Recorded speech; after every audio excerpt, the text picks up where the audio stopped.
देवी महाभागवत पुराण के 9वें स्कंद के प्रथम अध्याय में कहा गया है।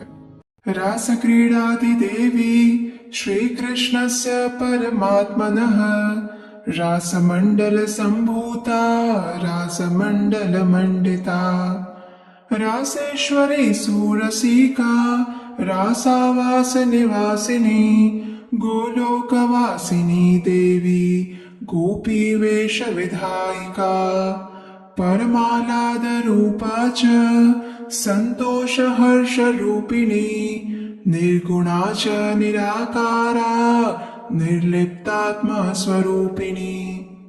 अर्थात वे परमात्मा श्री कृष्ण के रास क्रीड़ा की अधिष्ठात्री देवी है। रास मंडल में उनका आविर्भाव हुआ है। वे रास मंडल से सुशोभित हैं। वे देवी रासेश्वरी सुरसिका रास रूपी आवास में निवास करने वाली, गोलोक में निवास करने वाली, गोपी वेश धारण करने वाली, परम आह्लाद स्वरूपा, संतोष तथा हर्ष रूपा, आत्म स्वरूपा, निर्गुण, निराकार और सर्वथा निर्लिप्त है। हरे कृष्णा।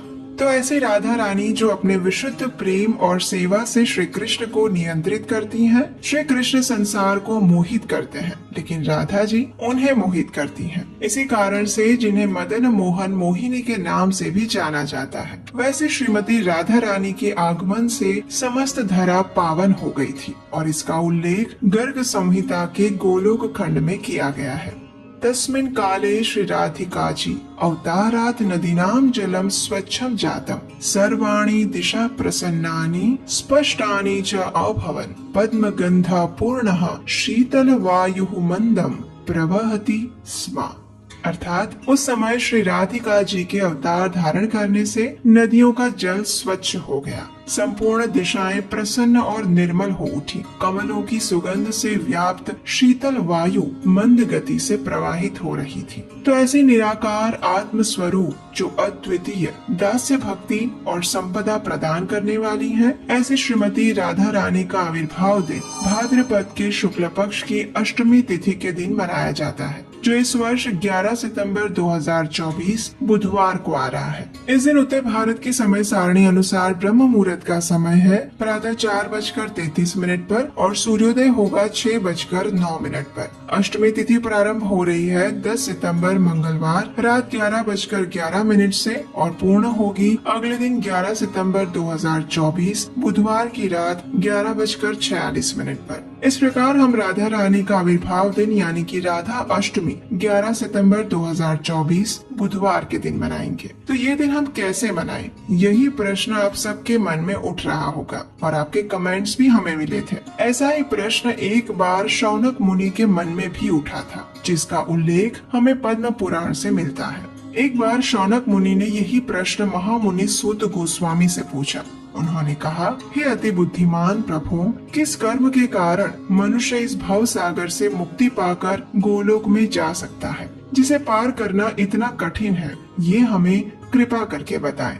तब सूत गोस्वामी ने कहा, हे ऋषियों, नारद मुनि ने भी यही प्रश्न ब्रह्मा जी से किया था और उसके उत्तर में उन्होंने कहा था कि करोड़ों योनियों से अर्जित किया हुआ ब्रह्म हत्या जैसा पाप भी राधा अष्टमी का भक्ति पूर्वक पालन करें तो क्षण भर में नष्ट हो जाता है। एक बार राधा अष्टमी करने से जो पुण्य फल मिलता है वो मेरु के बराबर सोना दान करने से मिलने वाले फल से 100 गुना अधिक है। इस प्रकार हम देख सकते हैं कि राधा अष्टमी का पर्व हमारी आध्यात्मिक प्रगति के लिए कितना महत्वपूर्ण है। तो आखिर इस विशेष दिन का व्रत पालन कैसे किया जाए, इसके विषय में आज हम चर्चा करेंगे। अगर आप राधा अष्टमी व्रत का संपूर्ण नियम और श्रद्धा पूर्वक पालन करना चाहते हैं तो सबसे पहले राधा अष्टमी के दिन याद से प्रातः ब्रह्म मुहूर्त में उठना चाहिए। ब्रह्म मुहूर्त यानी सूर्योदय से 1.5 घंटा पहले का समय। प्रातः काल में उठकर स्नान इत्यादि से स्वच्छ होकर घर में यदि मंदिर या भगवान का स्थान है तो उसे भी स्वच्छ करना चाहिए।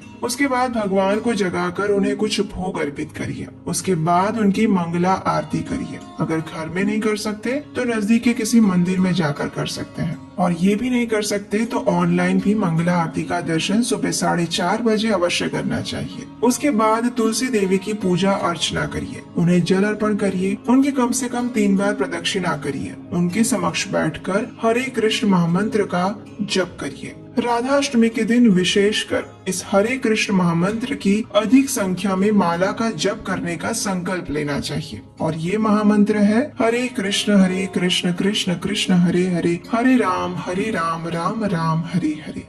इस हरे कृष्ण महामंत्र में जो हरे शब्द आता है वो राधा रानी का प्रतीक है। इसलिए राधाष्टमी के दिन यदि आप भगवान श्री कृष्ण के नामों का अधिक जप करते हैं तो इससे भी राधा रानी अत्यंत प्रसन्न होती है। राधाष्टमी के दिन यदि संभव है तो दोपहर को 12 बजे तक संपूर्ण निर्जल उपवास करना चाहिए। यदि निर्जल करना आपके लिए संभव नहीं है तो आप जल ले सकते हैं। दोपहर को 12 बजे राधा रानी का अभिषेक होने के बाद आप उसी चरणामृत से राधाष्टमी का व्रत खोल सकते हैं। यदि आप घर पर राधा रानी का अभिषेक करना चाहते हैं तो याद रहे भगवान श्री कृष्ण के साथ ही उनका अभिषेक किया जाना चाहिए, अकेले नहीं। राधा रानी का अभिषेक करने की विधि भी वही है जो जन्माष्टमी पर श्री कृष्ण के अभिषेक की विधि हमने पिछले वीडियो में बताई थी। अगर आपने वो नहीं सुनी है तो आप हमारे जन्माष्टमी व्रत विधि वाले वीडियो में जाकर उसे सुन सकते हैं। उसका लिंक भी नीचे डिस्क्रिप्शन बॉक्स में मिल जाएगा। अगर नहीं है तो आप हमारे चैनल पर जाकर भी देख सकते हैं। अभिषेक के लिए आप पंचामृत यानी दूध, दही,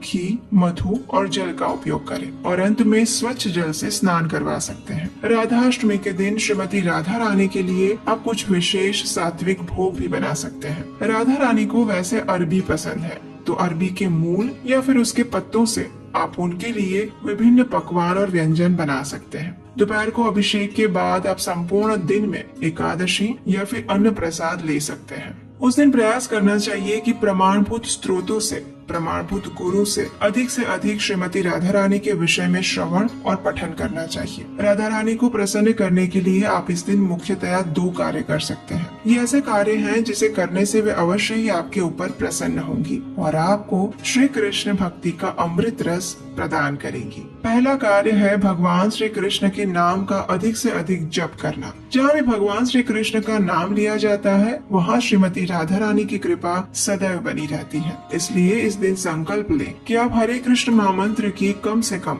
16, 25, 32 या 64 माला का जप करेंगे। दूसरा महत्वपूर्ण कार्य है कि आप इस दिन श्री कृष्ण के नाम का प्रचार करें। जितना अधिक आप दूसरों को भगवान के बारे में बताएंगे उतना ही वे आप पर प्रसन्न होंगे। आप अपने परिवार के साथ बैठकर श्री कृष्ण के गुणों पर चर्चा कर सकते हैं, श्रीमद् भागवतम का पाठ कर सकते हैं, भगवत गीता पढ़ सकते हैं और दूसरों को उनकी महिमा बता सकते हैं। इसके लिए आप हमारे श्री कृष्ण कथा के वीडियोस को भी अपने मित्रों और परिवार के साथ शेयर कर सकते हैं। राधाष्टमी के दिन आपको किसी न किसी रूप में सेवा करने का प्रयास करना चाहिए, चाहे वो प्रत्यक्ष रूप से मंदिर में जाकर की गई सेवा हो या फिर धन से की गई सेवा। इस दिन आप राधा कृपा कटाक्ष स्तोत्र का पाठ कर सकते हैं और श्रीमती राधा रानी से उनकी कृपा की याचना करते हुए श्री कृष्ण की शुद्ध प्रेम भक्ति का वरदान मांग सकते हैं, क्योंकि श्रीमती राधा रानी के अलावा और कोई भी ये क्षमता नहीं रखता कि वे हमें श्री कृष्ण दे सके। आखिरकार हम वही चीज दे सकते हैं जो हमारे पास होती है और श्री कृष्ण तो वैसे भी राधा रानी के हैं। तो इस प्रकार आप राधाष्टमी के व्रत का पालन कीजिए और इस बार राधाष्टमी के दिन आप श्रीमती राधा रानी के लिए क्या विशेष भोग बना रहे हैं ये हमें नीचे कमेंट करके जरूर बताइएगा। अगर ये वीडियो पसंद आया है तो इसे लाइक कीजिए, इस चैनल को सब्सक्राइब कीजिए और अपने ग्रुप्स में इन सभी को शेयर कर दीजिए जिसे राधा रानी के विषय में ये जानकारी नहीं है। और जैसा कि आप जानते हैं कि इस राधाष्टमी के विशेष अवसर पर हम आपके लिए राधा रानी से जुड़ी विशेष कथाएं लेकर आ रहे हैं, तो इसका श्रवण करने के लिए अभी तक आपने चैनल को सब्सक्राइब नहीं किया है तो याद से कर लीजिए। इन कथाओं को बनाने के लिए और श्रीमती राधा रानी के नाम का संपूर्ण विश्व में प्रचार करने के लिए अगर आप हमारा सहयोग करना चाहते हैं तो स्क्रीन पर दिए गए नंबर पर आप हमें अपना आर्थिक योगदान भेज सकते हैं और हम आपसे मिलेंगे बहुत जल्द राधाष्टमी की एक सुंदर मधुर कथा के साथ। तब तक के लिए जल्दी से सोच लीजिए और तैयारी कर लीजिए कि राधाष्टमी के इस विशेष पर्व को पूर्ण श्रद्धा और निष्ठा से कैसे मनाएंगे और जिसका पूर्ण श्रद्धा और नियम पूर्वक पालन करके हमारे जन्मों जन्मों के पाप नष्ट कर हमें संसार की माया से मुक्त हो सकते हैं और श्रीमती राधा रानी के माध्यम से भगवान श्री कृष्ण की शरण प्राप्त कर गोलोक वृंदावन में स्थान प्राप्त कर सकते हैं, जहाँ स्वयं राधा रानी के साथ भगवान श्री कृष्ण सदैव विराजमान है। हरे कृष्ण।